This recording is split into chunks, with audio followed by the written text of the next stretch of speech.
Hey guys, in this video I'm going to show you how to use Mirth Connect to wrap PDF files into DICOM and then send them to a PACS. So we will use a sample PDF file which simulates a report, and we will be sending that to the DCM4CHEE archive. You could send it to Orthanc or any other DICOM endpoint you would like to. The link for this community post will be in the video description, so if you have any questions, go ahead and leave those in here. I will also assume you have already Mirth Connect installed. If not, you can find under the same topic my instructions for installing Mirth Connect. There will be a YouTube video link for installing it.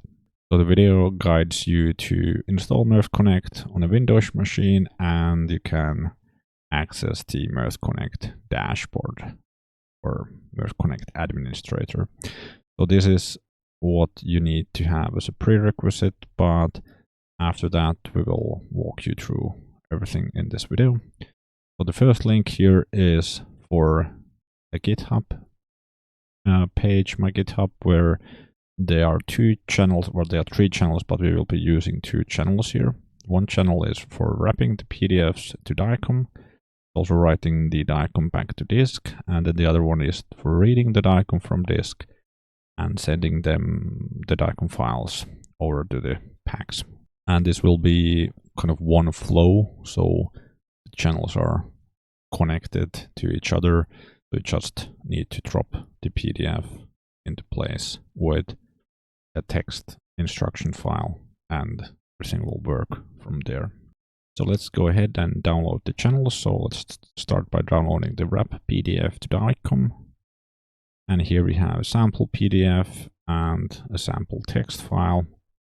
Actually two of them, and then the XML is the channel. So let's download those files. So we can download the files by just clicking on the file and then clicking the download button, or you could just do a git clone.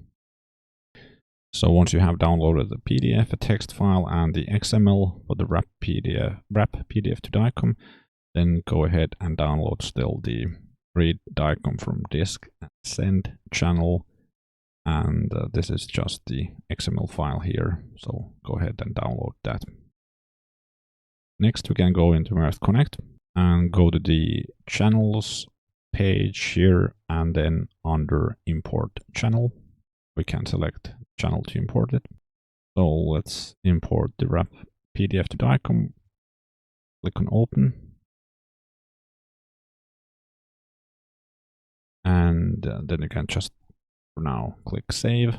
Then go again to channels and import the adult channel. Once you have selected the file and imported, click save. Now you have both channels here. The wrap PDF to DICOM is using by default a source directory. On the source tab, it's using a directory. So go ahead and create a directory, where you could change the configuration and use a folder based on your preference. It will be easiest to try to just create the folders as is for now, and then modify later once it's working on your machine. So under the input folder, place the PDF in there. And now that's all you need to do. Let's go back to Mirth Connect. So in Mirth Connect, we can see that it will read a text file from this folder with this file reader, and then it will move the text file into the processed folder. And on the destination tab, the file writer will write a processed files log into the processed folder. But in addition, the actual logic is here in the transformer with JavaScript code. So this is using the DCM4CHEE library. And actually, I forgot to show that in the GitHub repository, you need to download the jar file here as well. This is the DCM4CHEE implementation of DICOM which you need to use, and you need to place that in the so jar file needs to be under C program files Mirth Connect custom lib, and then you need to restart Mirth Connect after installing it there. So in my case, I have in the custom lib folder have that jar file, but I have a few others as well since I was trying out stuff. But this is the one which the Mirth channel is using. Okay, going back to the JavaScript code in here. So it's importing first some of those Java libraries, and then it is using from the source map the file directory and the original file name. It's removing the extension, then creating the original file name with PDF and DICOM extension. Then it's reading the PDF file.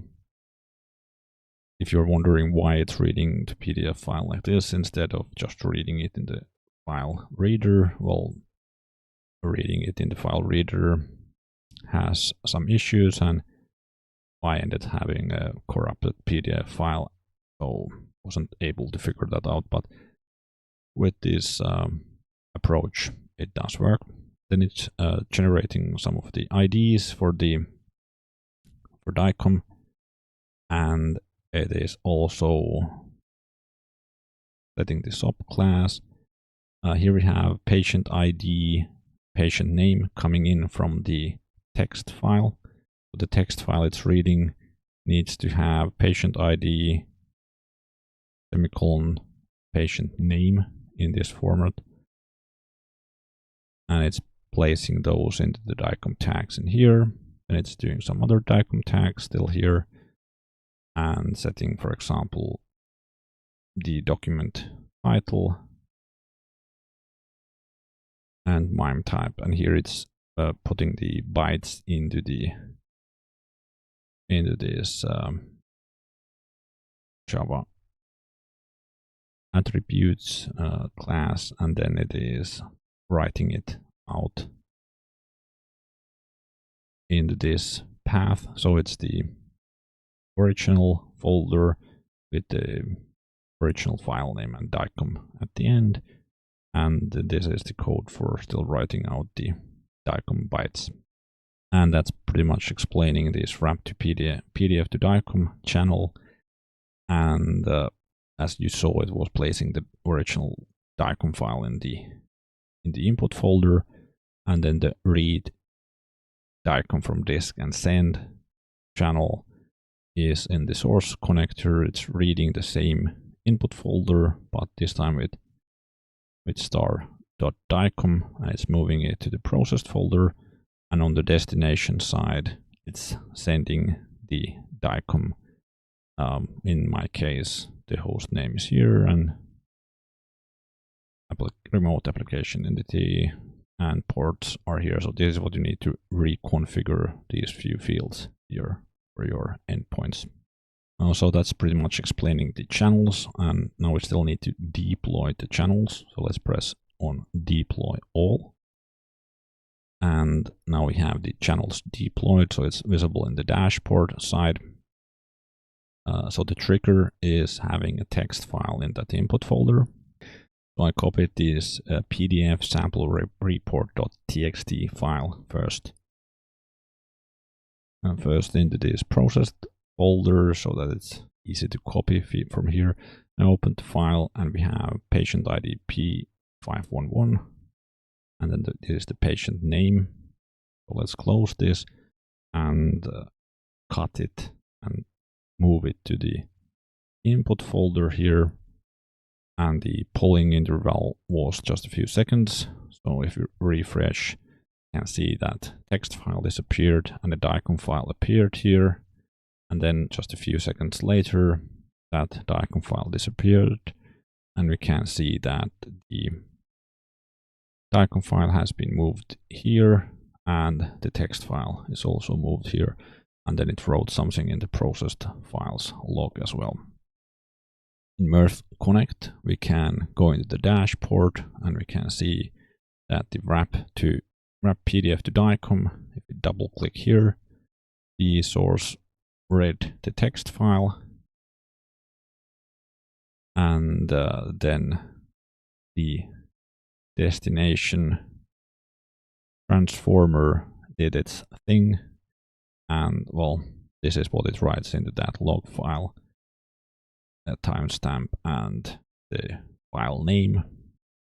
But anyhow, you don't really see here in the code or here in the logs that what it wrote to disk, writing that DICOM file there.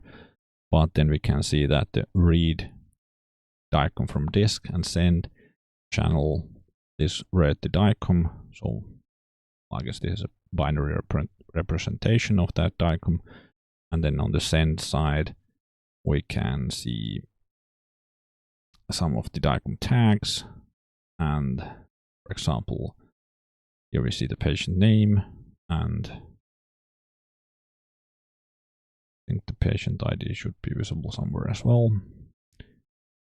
And here on the send side, we can see the destination. We can also see a response and DICOM message successfully sent.